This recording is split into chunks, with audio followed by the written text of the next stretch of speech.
ఆంధ్రప్రదేశ్ ప్రభుత్వం ఉపాధి పథకంలో కూలీలకు కొత్త రూల్ అమలు చేయబోతోంది. ఉపాధి హామీ పథకానికి సంబంధించి జరుగుతున్న మోసాలను కేంద్రం గుర్తించింది. వీటిని అరికట్టేందుకు కేంద్ర రాష్ట్ర ప్రభుత్వాలు కొత్త చర్యలు తీసుకున్నాయి. ఇకపై ప్రతి శ్రామికుడికి ఈకేవైసీ చేసి వారి ఫోటోతోనే పనులకు హాజరైన వారికి మాత్రమే జీతం చెల్లిస్తారు.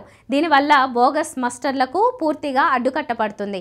ఈకేవైసీ ప్రక్రియను అన్ని జిల్లాల్లో చేపట్టారు. ఈ కొత్త విధానంలో పనులకు వచ్చే శ్రామికుల ఫోటోతో ఈకేవైసీ చేస్తారు. రోజుకు 2 సార్లు ముఖ ఆధారిత హాజరు నమోదు చేయాలి. ఒకరి బదులు మరొకరు వచ్చి ఫోటోలు దిగి పనిచేసినట్లు చూపిస్తే వారికి డబ్బులు రావు. శ్రామికుల జాబ్ కార్డులకు ఆధార్ అనుసంధానం కూడా చేస్తున్నారు. ఈ చర్యల వల్ల ఉపాధి పథకంలో జరిగే అక్రమాలకు పూర్తిగా అడ్డుకట్టపడుతుందని అధికారులు చెప్తున్నారు. కేంద్రం ఉపాధి హామీ పథకంలో కొత్త విధానాన్ని తెస్తోంది. దీన్ని అక్టోబర్ 1 నుంచి అమలు చేయాలని భావిస్తున్నారు. ఈ కేవైసీ ఆధార్ అనుసంధానం వల్ల నిజమైన శ్రామికులు మాత్రమే పనికి హాజరు కాగలరు. కేంద్ర గ్రామీణాభివృద్ధి మంత్రిత్వ శాఖ ఈ విధానాన్ని ప్రవేశపెడుతోంది. మొదట ప్రతి రాష్ట్రంలో 2 జిల్లాల్లో దీనిని ప్రయోగాత్మకంగా అమలు చేస్తారు. ఆంధ్రప్రదేశ్లో కర్నూలు, చిత్తూరు జిల్లాలను ఎంపిక చేశారు. రాష్ట్ర వ్యాప్తంగా 70.73 లక్షల జాబ్ కార్డులు ఉన్నాయి. జాబ్ కార్డు ఉన్న చాలామంది పనికి రావడం లేదు. వారి బదులు ఇతరులు వచ్చి హాజరు వేయించుకుని వెళ్ళిపోతున్నారు.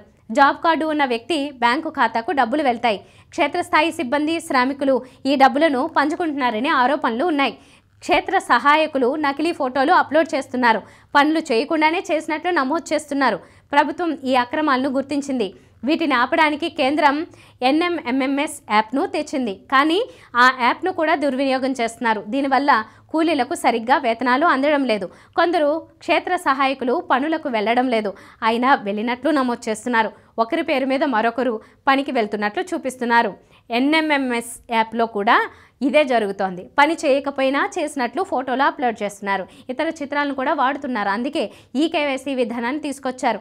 ఇకపై ఉపాధి హామీ పనుల్లో అక్రమాలకు అవకాశం ఉండదంటున్నారు అధికారులు. మరి ఈ విధానం ఏ మేరకు సక్సెస్ అవుతుందో చూడాలి.